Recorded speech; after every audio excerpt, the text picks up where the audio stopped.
Breaking news, Jokowi pilih Heru Budi Hartono jadi PJ Gubernur DKI gantikan Anies Baswedan. Apa tim penilai akhir, TPA, yang dipimpin Presiden Joko Widodo di Istana Merdeka, Jakarta, Jumat, 7 Oktober 2022, siang, menetapkan Heru Budi Hartono sebagai penjabat, PJ, Gubernur DKI Jakarta. Heru Budi Hartono akan menggantikan Anies Baswedan yang habis masa jabatannya pekan depan, tepatnya 16 Oktober 2022. Heru saat ini masih menjabat Kepala Sekretariat Presiden Kementerian Sekretariat Negara. Nama Heru diputuskan Presiden Jokowi setelah mendengar pertimbangan Wakil Presiden Maruf Amin dan anggota TPA serta menteri terkait. Ya, sudah diputuskan Pak Heru Budi Hartono, ucap pejabat di Istana Merdeka, dilansir dari Kompas.id, Jumat, 7 Oktober 2022. Dari informasi yang diterima Kompas, Heru memiliki banyak kelebihan dibandingkan dengan dua calon lainnya. Adapun dua calon lainnya adalah yaitu Sekretaris Daerah DKI Jakarta Marullah serta Direktur Jenderal Politik dan Pemerintahan Umum Kementerian Dalam Negeri Bahtiar. Tiga calon itu sebelumnya diserahkan oleh DPRD DKI Jakarta ke Kementerian Dalam Negeri atau Kemendagri.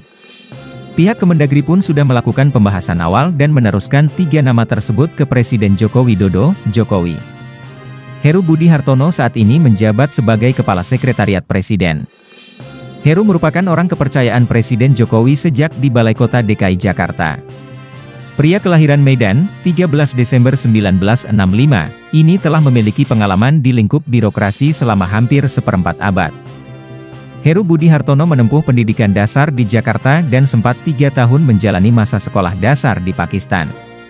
Di pendidikan menengah pertama, ia bersekolah di SMP PSKDI Jakarta. Kemudian lanjut menempuh pendidikan menengah akhir di Den Haag, Belanda. Heru mengenyam bangku kuliah S1 dan Magister di Universitas Krishna Dwipayana, Jakarta. Pengalaman sekolah di luar negeri itulah yang membuat kemampuan bahasa asingnya, khususnya bahasa Inggris, mumpuni. Ia mengawali karir sebagai staf khusus Wali Kota Jakarta Utara pada tahun 1993 silam. Heru Budi Hartono menempuh pendidikan dasar di Jakarta dan sempat 3 tahun menjalani masa sekolah dasar di Pakistan. Di pendidikan menengah pertama, ia bersekolah di SMP PSKDI Jakarta.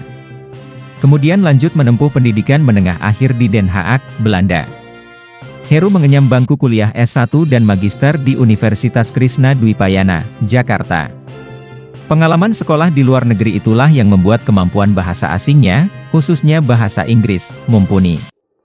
Ia mengawali karir sebagai staf khusus Wali Kota Jakarta Utara pada tahun 1993 silam. Selang 2 tahun, yakni di 1995, Heru menjadi staf bagian penyusunan program Kota Jakarta Utara.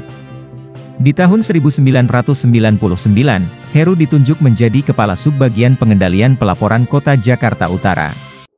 Lanjut di tahun 2002, ia dipindahkan menjadi Kepala Subbagian Sarana dan Prasarana Kota Jakarta Utara. Di tahun 2008, ia masih berkantor di Jakarta Utara, sebagai Kepala Bagian Umum dan lanjut menjadi Kepala Bagian Prasarana dan Sarana Perkotaan. Di tahun 1999, Heru ditunjuk menjadi Kepala Subbagian Pengendalian Pelaporan Kota Jakarta Utara.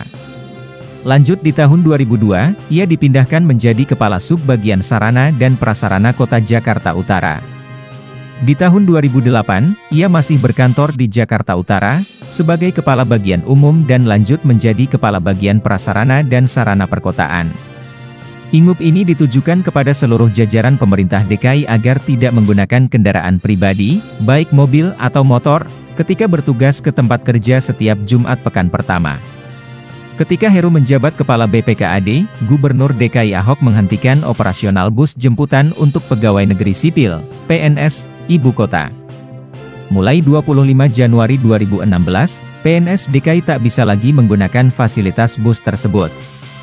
Heru juga sempat digandeng Ahok menjadi calon wakil Gubernur DKI Jakarta pada Pilkada 2017. Saat itu, keduanya berencana maju lewat jalur independen. Namun, dalam perjalanan selanjutnya, Ahok memutuskan maju bersama Jarod Saiful Hidayat dengan dukungan partai politik. Ikuti terus berita-berita kami yang terupdate, terpercaya dari berbagai sumber, dengan cara klik subscribe dan juga loncengnya, agar Anda selalu mendapatkan notifikasi jika channel YouTube ini mengupload video berita terbaru.